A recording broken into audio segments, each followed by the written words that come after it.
क्या होता है कि हम शास्त्रों का श्रवण कथन तो करते हैं, पर महत्व बुद्धि शरीर, शरीर के सम्मान, प्रतिष्ठा, यश, कीर्ति और भोग बात बनी नहीं, ज्यों की त्यों बिगड़ी हुई है। शरीर का प्यार दुलार, शरीर के भोगों में सुख बुद्धि और शरीर का मान सम्मान, यही अज्ञान है। अंदर से आपकी चाह नहीं होनी चाहिए।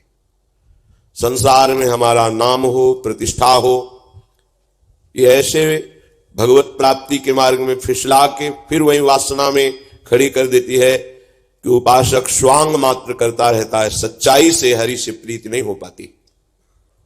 इसलिए महत्व बुद्धि अपना कल्याण करने के लिए, जहां से हम बिलग हुए हैं वहां पुनः पहुंचने के लिए, जब तक हम अपने अंशी प्रभु श्री हरि से नहीं मिल जाते तब तक कहीं भी शांति, विश्राम, सुख नहीं है।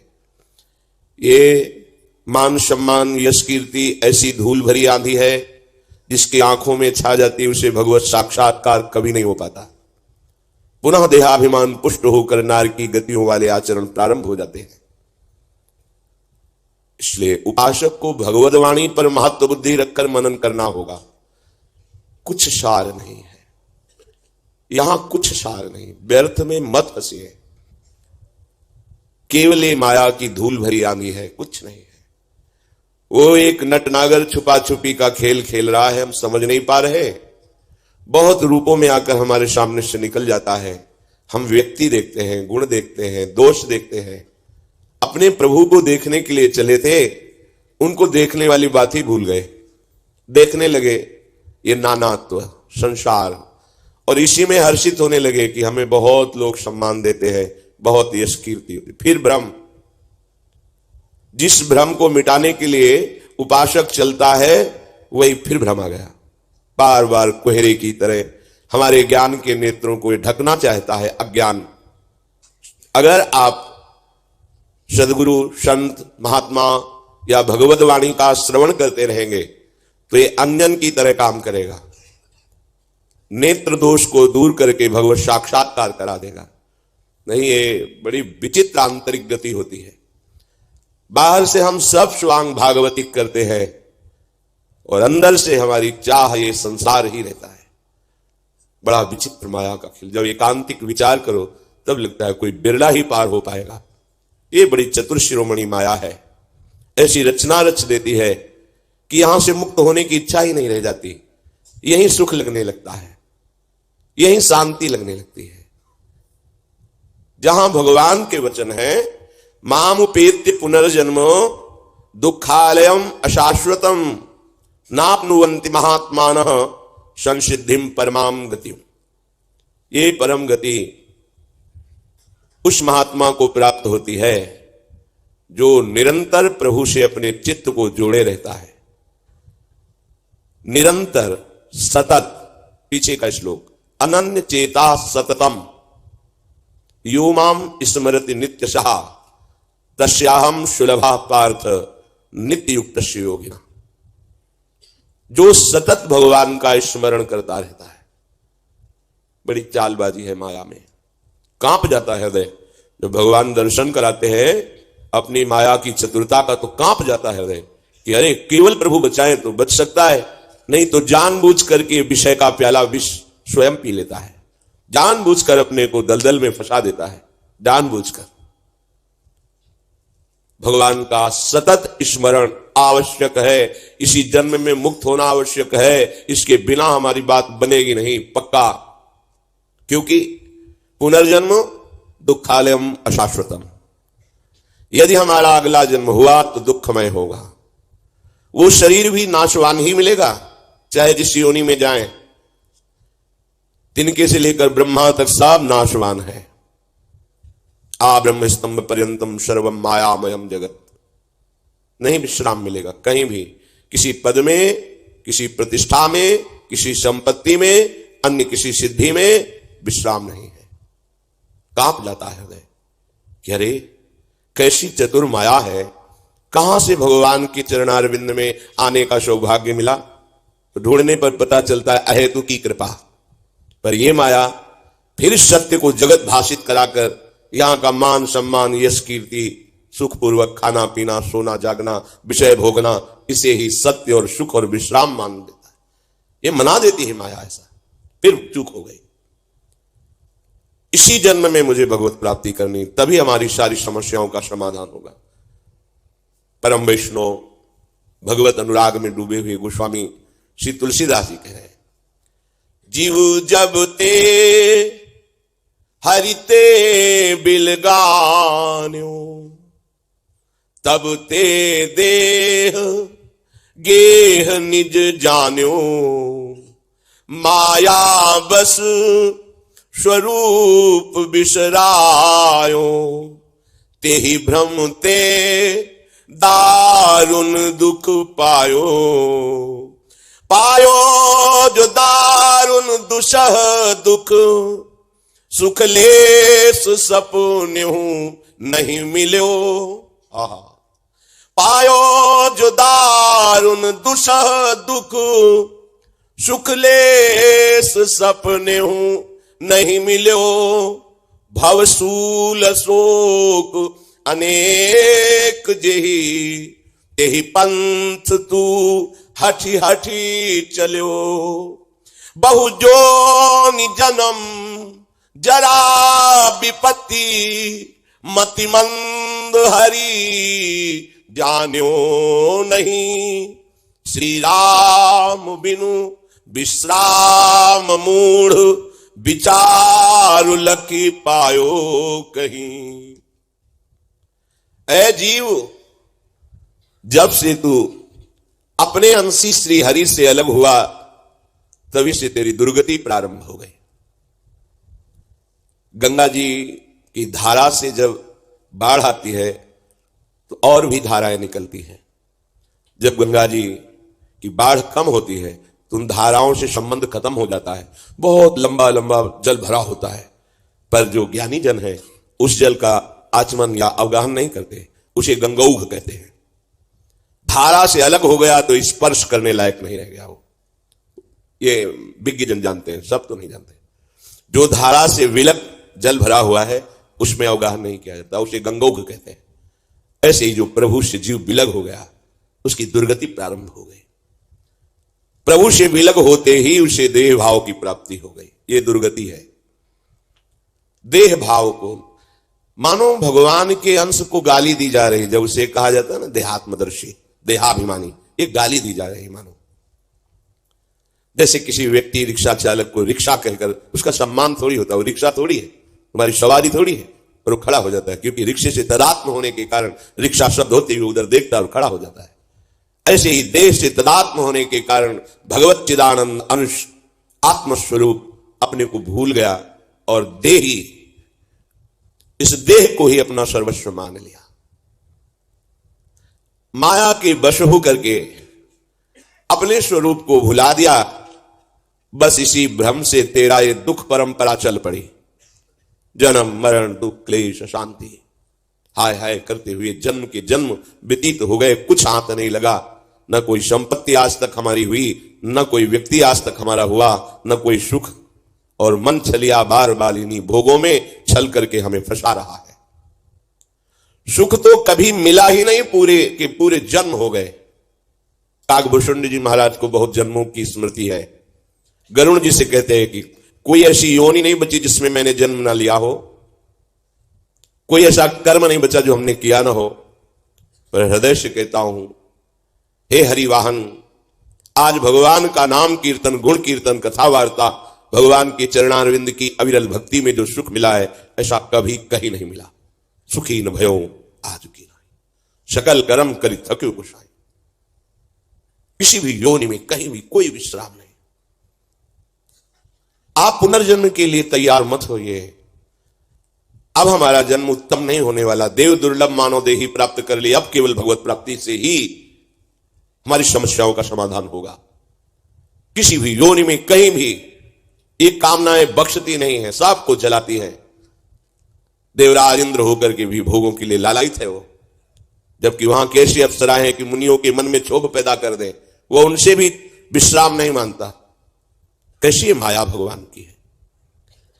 जिस मार्ग में केवल दुख ही दुख है, भगवान कह रहे दुखालयम, भैया इस मृत्यु लोक में केवल दुख सामग्री है, सुख सामग्री नहीं है। भगवान कह रहे हैं अशाश्वतम, जिससे भी अपनापन जोड़ोगे रोना पड़ेगा, चाहे वस्तु हो, व्यक्ति हो, स्थान हो, क्योंकि सब परिवर्तनशील नाशवान है, टिकाऊ यहां कुछ भी नहीं समझ में आ रहा? अपने मन को फंसाते चले जा रहे हो, व्यक्ति में, वस्तु में, स्थान में, कामना में, जबकि दुख योनयः, परिणाम में तुम्हें दुख ही मिलेगा। यहां किसी से प्यार करके देख लो, तुम्हारा प्यार का विषय तुम्हारे अंशी प्रभु श्री हरि हैं, मान लीजिए तो जान जाओगे, नहीं मानोगे तो पछताओगे। ये बार बार संसार रूपी दलदल हमें फंसाता ही रहेगा। जिस मार्ग में केवल कष्ट ही है, शोक ही है, तू हठपूर्वक समझाने पर भी उसी मार्ग में जा रहा है। अरे अनेक योनियों में भटका, विपत्तियां सही, मरा, फिर जन्मा। क्या तुझे अभी मूर्खता रखना आवश्यक है? त्याग दे इस मूर्खता को कि तू शरीर है, त्याग दे इस मूढ़ता को कि तू भोगों का भोगता है। तेरे को किसी भोग की आवश्यकता नहीं, तू आप्त काम है, तेरा स्वरूप सुख समुद्र है, किसी सुख बिंदुओं की चाह से तेरी तृप्ति नहीं होने वाली। लौट अपने घर की तरफ, अपने हरि से मिलने की वृत्ति जगा, निरंतर स्मरण की तरफ बढ़। पर मूर्खता इतनी स्वीकार कर ली कि श्री हरि के भजन की तो बात जाने दो, धर्म से चलना भी नहीं आ रहा। जैसे भोग मिले, धन मिले, सम्मान मिले, वैसे ही नाटक कर लो, चाहे जो कुछ हो, दुर्गति हो चलेगा, पर यहां तो हम सुखपूर्वक जी ले। अरे यहां सुख है ही नहीं तो क्या जी लोगे? किसको सुख है? किसको? तुम्हें भ्रम है कि कोई सुखी है? तुम्हें लगता है अगर 100 रुपए मिल जाए तो हमारा काम चल जाएगा, 100 मिल जाएंगे तो लगे 1000 हो जाए तो काम चल जाएगा, 1000 हो जाए तो 1 लाख की कामना जलाने लगेगी, 1 लाख हो जाए तो 1 करोड़ की। अरे देखो बढ़ता चला जाता है। ये सुरसा की तरह अपना मुंह फैलाती वासना चली जाती। कभी किसी को तृप्ति हुई है? बस प्रभु अब हो गया, नहीं चाहिए, आप चाहिए। भजन जो करते हैं वही ये बोल सकते हैं, मुझे कुछ नहीं चाहिए, आप चाहिए। अब आप जैसे चाहो वैसे रखो, जैसे चाहो वैसे बर्ताव करवाओ, हम तो आपके एक यंत्र हैं प्रभु, आप हमारे यंत्री हो। प्रभु श्री हरि को छोड़कर आज तक कहीं भी किसी को किसी योनि में, किसी कर्म में भी सुख और शांति नहीं मिली। गोस्वामी जी कह रहे हैं तुझे आनंद की प्राप्ति के लिए कहीं बाहर भागने की जरूरत नहीं है। आनंद सिंधु मध्य तब बासा, बिनु जाने कस मरसी पियासा। मृग भ्रम बारी सत्य जिय जानी, तहाँ तू मगन भयो सुख मानी। तह मगन मजसी पान करी, त्रैकाल जल नाही जहां। निज सहज अनुभव रूप तब खल, भूली अब आयो तहां। निर्मल निरंजन निर्विकार, उदार सुख तय परिहर्यो। निकाज राज विहाय नृपयु, सपन कारागृह पर्यो। ऐ जीव, तुझे कोई सुख नहीं चाहिए, तू सुख समुद्र प्रभु की गोद में बैठा हुआ है। तेरे अंशी सुख समुद्र है तो तू भी सुख राशि है। तेरा निवास ही आनंद समुद्र में है। आनंद सिंधु मध्य तव वासा, बिनु जाने कस मरस पियासा। तेरा वास ही आनंद समुद्र में है। हृदय विहारी भगवान तुम्हें गोद में लिए बैठे हैं। शरीर अभिमान के कारण तुम ये जान नहीं पा रहे हो। तू आनंद समुद्र में बैठा, अर्थात आनंद स्वरूप है। तू अपने स्वरूप को भूल करके सुख की प्यास बुझाने के लिए भोगों में भाग रहा है। पानी में मीन प्यासी मोय सुन सुन आवे हांसी। आनंद समुद्र में पड़ा हुआ है और प्यास के लिए बाहर भाग रहा है। ये मूढ़ता है, इसे मूर्खता कहते हैं। विषय भोगी रूपी मृगजल से तेरी प्यास बुझ जाएगी क्या? वही मृग तृष्णा जो बालू में निर्मल जल का भ्रम करा देती है। तू बड़ा मगन हो रहा है, बढ़िया जल मिल गया, पीऊंगा प्यास बुझ जाएगी। मतलब जो चाहते थे वो भोग मिल गए, अब मैं तृप्त हो जाऊंगा। हाथ कुछ नहीं लगेगा, समय नष्ट हो जाएगा। मनुष्य जीवन जो भगवत प्राप्ति के लिए था, विषय भोगों की तृष्णा में फंसकर नष्ट हो जाएगा। जैसे मृग प्यासा बालू में पानी का भ्रम भागता है, आगे आगे पानी दिखाई देता है, कभी उसे प्यास बुझाने का अवसर नहीं मिलता। ऐसे ही हम आगे आगे सुख भोग देखते जाते हैं, उसमें सुख होगा, उसमें उसमें पूरा जीवन नष्ट कर देते हैं। हाथ कुछ नहीं लगता, केवल मन और मलिन हो जाता है। आगे की योनि निश्चित हो जाती, तुम्हें यहां जन्म होगा, पुनर्जन्म की व्यवस्था कर ली।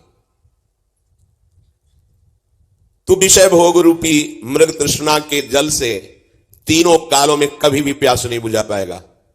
कर ले तुझे जो कुछ करना है, कहीं तुझे विश्राम शांति सुख नहीं मिलेगी, पक्का। अरे दुष्ट, अरे खल, तू अब सुधर जा, अपने प्राण प्यारे प्रभु की तरफ मुड़, सन्मुख हो जा हरि के, अंतर वृत्ति धारण कर अपने स्वरूप की तरफ बढ़। तूने अपने विशुद्ध अविनाशी माया रहित विकार रहित स्वरूप को भूलकर विकारी नाशवान शरीर को अपना मान लिया। बड़ी महिमा की बात है। निर्मल निरंजन निर्विकार, यह हमारा स्वरूप है। यह किसी और का परिचय नहीं, हमारा परिचय अपने स्वरूप का है। माया रहित विकार रहित आनंद सिंधु, यह हमारा स्वरूप है, क्योंकि आनंद सिंधु का अंश भी आनंद सिंधु ही होता है। तू अपने स्वरूप को, अपने प्रभु को छोड़ करके कुछ भी कर ले, कभी सुखी नहीं हो सकता। कर ले, देख लो क्या हाथ लगाया अभी तक, इतने जन्म व्यतीत हो गए। चलो तुम्हें याद नहीं तो इस जन्म की याद कर लो, कितने पापाचरण करके सुख भोगने की इच्छा क्या पूर्ति हुई, क्या हाथ लगा। अशांति, मलिनता, विषाद, दुख। अब तो सावधान हो जाओ, जिस दिशा में तुम सुख खोज रहे हो वहां सुख नहीं है। अब तो सावधान, पर यह मूर्खता उधर ही बढ़ाए जा रही। इसमें नहीं मिला तो इसमें मिलेगा, इस अवस्था में नहीं तो इस अवस्था में, इस पदवी में नहीं तो इस पद, बस भागता घूम रहा है। बड़ी विचित्र माया की गति है। जैसे कोई राजा स्वप्न में देखे कि मुझे कैद खाने में डाल दिया गया है, अब वो बहुत दुखी हो रहा है, जेल में न भोजन मिल रहा है न सम्मान मिल रहा है, केवल क्लेश ही क्लेश। बोलो क्या कैद है उसको? वो तो राज शैया पर पड़ा हुआ सो रहा है। क्या उसे कोई दुख है? नहीं। क्या उसे कोई दंड दे रहा है? कोई भूख प्यास से उसे युक्त कर रहा है? नहीं। क्या हुआ? बोले मन ने जाल रच दिया स्वप्न का। अब जब तक जगेगा नहीं तब तक वो जेल में ही रहेगा। देख लो, बढ़िया उदाहरण दिया है। और जेल ही जगा तो ना जेल थी, न जेलर था, न वहां का दंड था, न वहां का कोई दुख था, जगा तो राजशैया पर। ऐसे ही है आनंद सिंधु, तेरा निर्विकार स्वरूप है। तू मोह निद्रा में सो करके स्वप्न देख रहा है, मैं स्त्री, मैं पुरुष, मेरे बच्चे, मेरा परिवार, मेरा सुख, मेरा संपत्ति। अब जब तक जगेगा नहीं तब तक तुझे भोगना पड़ेगा। ऐसी गाढ़ नींद है कि अब कोई जगा दे तो, इसलिए बलिहारी गुरु चरणों की वो जगा देते हैं। वो मोह निद्रा से उठ, कब तक सोता रहेगा? ये जन्म सोने के लिए नहीं, भगवत प्राप्ति के लिए। मोह निशा सब शोभन निहारा, देखे स्वपन अनेक प्रकारा। ये अनेक प्रकार के स्वप्न है। जहां प्राणवायु रुकी तो तुम्हारी पदवी, तुम्हारी विद्वता, तुम्हारी पढ़ाई लिखाई, तुम्हारी कमाई, तुम्हारे संबंधी सब स्वप्न की तरह न था न है न रहेगा। तीनों काल में न था न है न रहेगा। फिर हंसा अकेला उड़ा, बस वो मलिन कर्मों को साथ लेकर के। दुनिया में लाखों का मेला जुड़ा, हंसा जब जब उड़ा तो अकेला उड़ा। होश में हो जाओ। मोहवश अपने संकल्प से तू इस जगत रूपी कारागार में फंस रहा है। जाग जा, सच्चिदानंद स्थिति को प्राप्त कर ले। क्यों तू अपने को माया में बांध करके क्लेश पर क्लेश भोग रहा है? माया से मुक्त होने का केवल मानव देह में ही अधिकार है। नहीं समझ में आ रहा? ये जो आप कर रहे हो, अपने लोग भोग रहे हैं, ये पशु पक्षी बहुत अच्छी तरह से भोग रहे हैं। 2-4 बच्चे के मां बाप हो गए, 20-20 बच्चे एक बार में पैदा होते हैं। सुअरिया मां के, कुतिया मां के, 10-10, 15-15, 20-20। जैसे आप बहुत सुकोमल शैया पर शयन करते हैं, ऐसे वो कीचड़ में लौट कर सूकर उस सुख का अनुभव करता है। ये कोई सुख नहीं है। तुम रसमलाई पाके जैसे आनंदित हो, ऐसे वो बिष्ठा पाके आनंदित होता है। तुम्हें जितना अपने बच्चे से प्यार उसको भी, तुम्हें जितना अपना शरीर भी उसको। तो अंतर क्या रहा मानव देह और सूकर योनि में? वो भजन करके सच्चिदानंद स्वरूप में स्थित नहीं हो सकता, और आप हो सकते हो, बस इतना ही फर्क है। अगर ये फर्क तुमने नहीं समझा तो फिर तिनते खर सूकर स्वान भले। क्यों? क्योंकि वो अपने पापों को भोग कर ऊपर उठ रहे हैं और आप पाप कर्म करके नीचे की तरफ जा रहे हैं, पतित हो रहे हैं। रघुपति भगति सुलभ सुख कारी, श्रोत्रय ताप शोक भय हारी। बिनु सतसंग भगति नहीं होई, ते तब मिले द्रवै जब सोई। जब द्रवहि दीन दयालु राघो, साधु संगति पाइए। जेहि दरस परस समागमादिक, पाप राशि नसाइए। जिनके मिले दुख सुख समान, आहा अमानतादिक गुण भय। मद मोह लोभ विषाद क्रोध, सुबोध ते सहज ही गए। ये तुम्हारे तीनों तापों का नाश करने के लिए भगवान ने व्यवस्था कर दी है। क्या? भक्ति पंथ तुम्हें दे दिया है। ये बहुत बड़ी कृपा हुई। तुम कहीं नहीं हो इसमें। इस भक्ति मार्ग में कदम रखने के अधिकारी प्रभु की कृपा से तुम बने हो। तुम्हारे कोई ऐसे साधन भजन पुण्यात्मा तुम नहीं रहे। जब हम सुअर कुत्ता कीट पतंग रहे तो कौन सी साधना की? संसार चक्र को रोक कर बीच से हमें प्रभु ने कृपा करके नरदेही दी, कृपा करके हमें साधु समागम दिया। गोस्वामी जी कह रहे हैं, तीनों तापों का नाश करने में समर्थ, दैहिक दैविक भौतिक, शोकों को भय को विषाद को नष्ट करने में समर्थ श्री हरि की भक्ति है। किंतु यह हरि भक्ति बिना सत्संग के शुद्ध किसी को प्राप्त नहीं हो सकती। शुद्ध हरि भक्ति उसी के हृदय में जागृत होती है जिसे सत्संग की प्राप्ति होती है। और संत संग तभी मिलता है जब श्री हरि अत्यंत कृपा करते, अत्यंत कृपा। जब दनहि दीन दयालु राघो साधु संगति, जब प्रभु बहुत प्रसन्न होते हैं तब वो साधु समागम दे देते हैं। ये दुर्लभ बात है। सुत दारा धन लक्ष्मी पापियों के घर होए, संत समागम हरि कथा तुलसी दुर्लभ दोए। सत्संग, संत की सानिध्य की प्राप्ति, ये केवल जिस पर हरि कृपा करते हैं, विशुद्ध कृपा उसे देते हैं। यहां कदम नहीं रख सकते आप। अगर आप आए हैं तो हरि ने आपको कृपा करके दिया है ये सौभाग्य।